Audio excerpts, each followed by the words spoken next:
Let's talk about the basic watercolor use and care. Here's your setup. You have 2 cups of water. One will be for dirty brushes and one will be for your clean water to keep your colors clean. Notice the paints are sitting on a paper towel and your brush is laying down and resting on the paper towel. You've got your paint paper and a little strip of test paper. This is your brush. You need to care for it carefully. Notice the shiny metal part? That's the ferrule. That holds your bristles in. Those little hairs need to stay nice and neat. They'll do a neater job painting for you if you take care of them. That squishy white part is for your fingers. That's where you hold the brush. When you are ready to dip your brush in the water, you dip into as far as that ferrule, as far as that shiny metal part, about the middle of it. Swirl around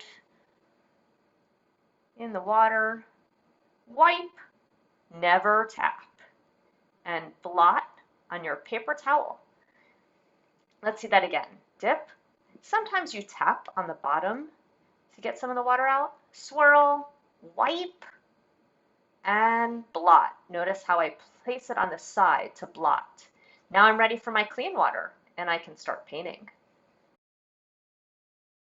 When you're not using your brush, let it rest on your paper towel. Watercolor needs water to activate it. Your paint is dry.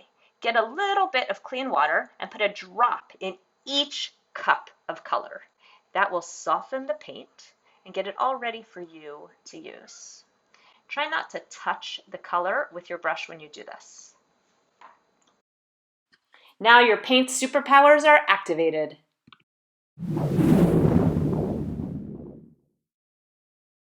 Tickle so lightly. Notice how I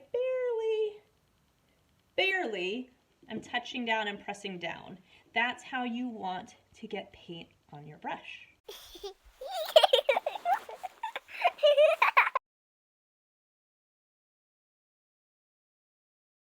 When you paint with your brush, you want to stroke in one direction, almost like the way you pet a cat. You stroke and then lift up, and stroke and lift up.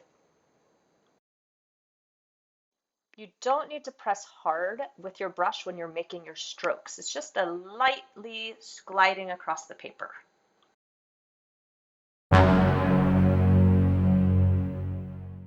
Let's look at what happens when I paint wet and dry paint next to each other.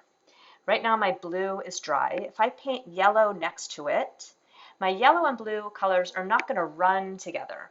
They will mix when I overlap my yellow on top of my blue. Look at how it looks green. But they're not running and bleeding together.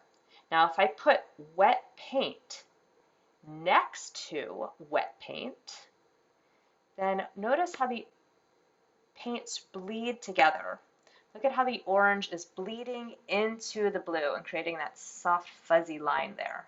Now sometimes you want that and sometimes you don't.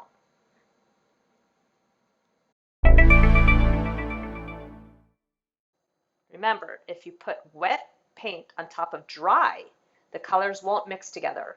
But if you put wet paint on wet paint, the colors will flow together. Sometimes you want that, sometimes you don't.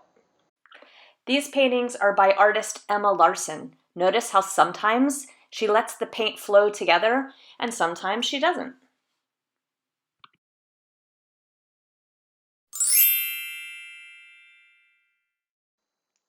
That sound means it's cleanup time.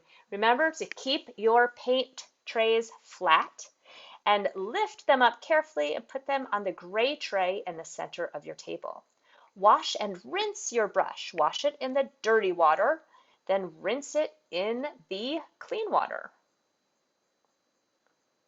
Place your brush with the hairs up in the cup on the gray tray. Always hairs up.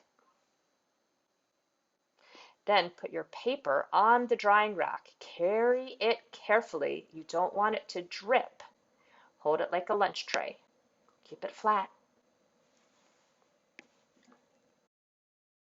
Throw away your paper towel and your test paper.